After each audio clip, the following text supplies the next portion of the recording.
And now it's time for our weekly energy update with Dan McTeague, president of Canadians for Affordable Energy. Over to you, Dan. Well, Teresa, looks like we're halfway past the midpoint of September, and it means, of course, as you and I discussed last week, we did in fact see that 10-cent drop, especially in Eastern Canada, Quebec, and Ontario. It's nice to be able to predict these things since no one pays a lot of attention to it until it actually gets to the point where they know they can save $7 or $8 on a fill up. But that is unfortunately not applied everywhere.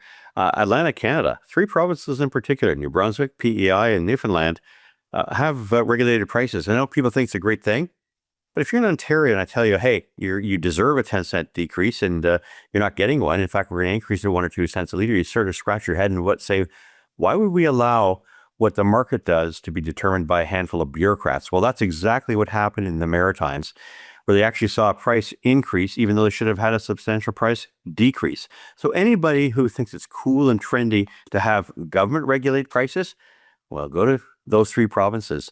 Go to New Brunswick, go to PEI, go to Newfoundland, where you're being fleeced. And it's not because of the oil companies, it's your government. It's your friends who are supposed to be looking out for you that are doing this. And that's a real tragedy. Look, there's a reason why in the rest of North America, we don't do regulated gasoline prices. We're happy with the market. The market telegraphs exactly what the price should be based on supply and demand.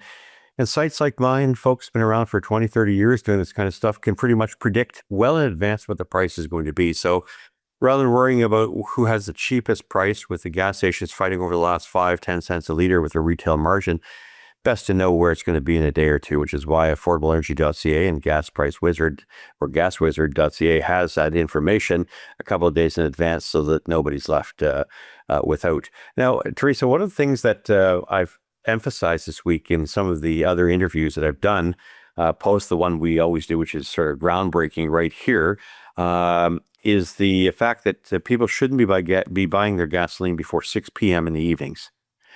In most major cities across Canada, and I'm talking, Vancouver, that would be, of course, Calgary, Edmonton, not Regina, certainly not Saskatoon, Winnipeg, definitely Toronto, Montreal, Ottawa, London. Take your pick of the major cities and not in Atlantic Canada. Gas prices drop as much as 10 cents or more a liter by the end of the day. That's because gas stations realize they've made what it takes to cover their costs for the day, and they can make more money by having lower prices, so they can get even better price arrangements in terms from the supplier because they're moving more volumes. They can also get you into the store buying, a bottle of whatever or what kind of food they have. On that note, it's not lost on folks like me. I was out with Daniela, my wife, the other day, saying, "Let's go buy a case of water," which came to about $3 for 24. I went to the nearby the grocery store, I should say. That's where they are now. Convenience store attached to one of the gas stations.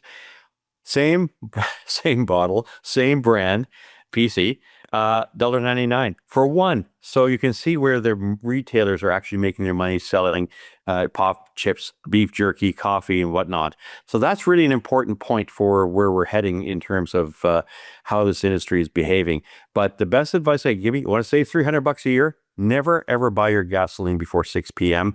That's because it's always cheaper no matter what the price is on a given day. And I know some gas stations say, well, we want to make sure that McTague's predictions aren't accurate, so we're going to drop them so he looks a little off. I can't predict what's in the minds of people. I'm not very good at mind reading. But the best way to beat them and to save money, always, always, always buy your gasoline after 6 p.m. For the week ahead, not much happening. No hurricanes in the U.S. Gulf Coast, no refinery disruptions. By the way, we've seen Vancouver go from 193 down to 161, as I said it would, now that the Olympic pipeline is open there. But generally across the country, what you're seeing within a few cents a liter, varying during the day, it's going to remain pretty much stable until this time next week. And it is winter time. It is winter season. By the way, winter gasoline is just butane replacing something called alkylates. Alkylates are very expensive to make. It takes a lot of sophistication, engineering, and an enormous process to put it in there to stabilize gasoline under hot weather. We no longer have that threat, so it's back to butane, which ignites beautifully when it comes to cold weather, which is what you want in your vehicle. And so that 10 cent remains permanently down, at least until the first or second week of April. So it'll be other factors that drive the prices one way or another. Important to note, Especially in the summer, gasoline moves different than oil. A lot of people say, "Oh, oil prices are down, but gasoline is up." Last year at this time, oil was $70. Gasoline was $2 a gallon in the United States on the market. This year, oil is down to $62 a barrel, but gasoline was up to $2.40 a gallon. So you can't always look at the two being the same. So during the summer, gasoline has its own market, marches to a different drummer. Now that summer's over, we're heading towards colder weather. Guess what? Diesel prices are going to start to go up. I estimate high end could see another 20-cent jump by the time we get past the cold days of January and February, back towards the more stable 135, 140 range that we're seeing on average across Canada. And that's true of all provinces.